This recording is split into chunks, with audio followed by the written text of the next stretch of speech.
नमस्कार विद्यार्थियों, आज हम भौतिक भूगोल में वायुदाब तथा पवन चैप्टर में मानसूनी, इसको हम बोलते हैं मौसमी हवाओं के बारे में बात करेंगे। जैसा कि आपको पहले हमने स्थायी पवनों के बारे में बताया था, मौसमी पवनें वे पवनें होती है जो कि मौसम के अनुसार अपनी दिशा में परिवर्तन करती है। साउथ ईस्ट एशिया में ऐसी हवाएं मानसूनी हवाएं है। मानसून का सीधा सा अर्थ है ऋतु होता है, मतलब ऋतु के अनुसार जो हवाएं अपना दिशा बदल देती है उसे हम मानसून कहते हैं। इनकी दिशा 6 महीने, जिसको हम सर्दी की ऋतु होती है, उनमें उत्तर पूर्व से दक्षिण पश्चिम तथा ग्रीष्मकाल में दक्षिण पश्चिम से उत्तर पूर्व की ओर ये चलती है। इसका कारण सीधा सीधा ताप परिवर्तन है। ग्रीष्मकाल में महाद्वीपों पर उच्च ताप रहता है, जिससे न्यून वायुदाब बन जाता है। सागरों में उच्च वायुदाब की स्थिति रहती है। इस कारण से ग्रीष्मकाल में ये सागर से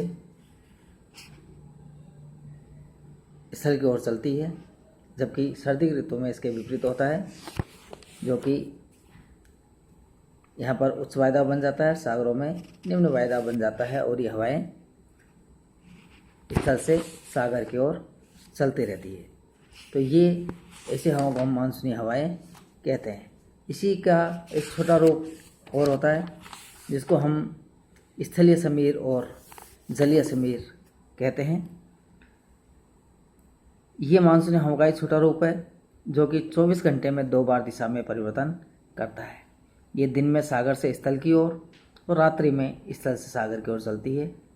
दिन तथा रात्रि में दिशा परिवर्तन का मुख्य आधार रात और दिन में हुए ताप परिवर्तन का है। इसमें सबसे पहले लेते हैं हम स्थलीय समीर। रात्रि के समय स्थल से समुद्र की ओर चलने वाली हवाओं को स्थल समीर कहते हैं। जल की विशिष्ट ऊष्मा स्थल की अपेक्षा अधिक होती है, जिस कारण जल देर से ठंडा होता है और देर से गर्म होता है। इसके विपरीत स्थल शीघ्र ही गर्म और शीघ्र ही ठंडा हो जाता है।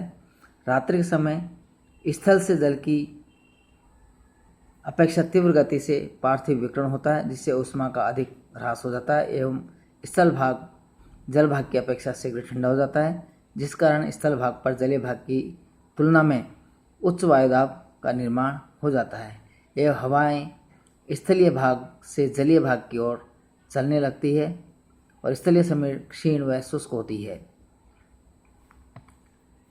दूसरा है सागरीय समीर। सागर की ओर से स्थल की ओर चलने वाली हवाओं को सागरीय समीर कहते हैं। दिन में जल की अपेक्षा स्थल शीघ्र गर्म हो जाता है, जिस कारण स्थल भाग पर निम्न दाब व इसकी तुलना में सागरीय भाग पर उच्च दाब का निर्माण हो जाता है, जिस कारण हवाएं सागरीय भाग से स्थल भाग की ओर चलने लगती है। इन हवाओं का संचार सुबह आरंभ हो जाता है, 1 से 2 बजे के बीच सर्वाधिक सक्रिय हो जाता है तथा रात्रि में 8 बजे तक ये समाप्त हो जाता है।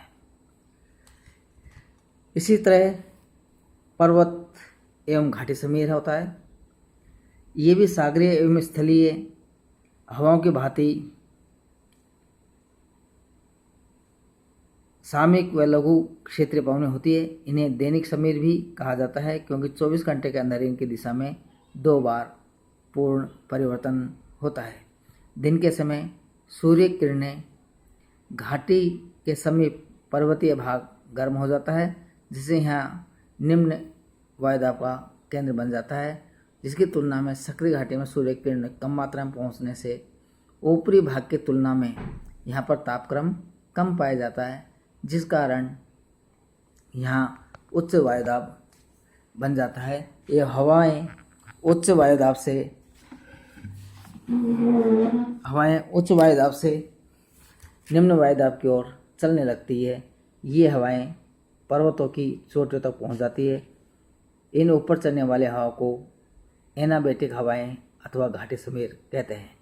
इसके विपरीत रात्रि के समय पार्थिव विकिरण के कारण पर्वतीय भाग जल्दी ठंडा हो जाता है, जिससे ऊपरी भाग में उच्च दाब बन जाता है, जबकि घाटी में पार्थिव विकिरण ऊपरी भाग की तुलना में मंद गति से होता है, जिससे ऊपरी भाग की तुलना में यहाँ निम्न दाब पाया जाता है। इस कारण पर्वतीय उच्च दाब से घाटी निम्न दाब के क्षेत्र की ओर हवाएं चलने लगती है। इन उतरती हुई हवाओं को कैटाबेटिक विंड्स या पर्वतीय समीर कहते हैं। तो इस प्रकार से ये भी एक हमारे मौसमी हवाओं की तरह है। अब हम आगे बात करेंगे स्थानीय हवाएं, जिसके बारे में हम अगला वीडियो बनाएंगे। धन्यवाद।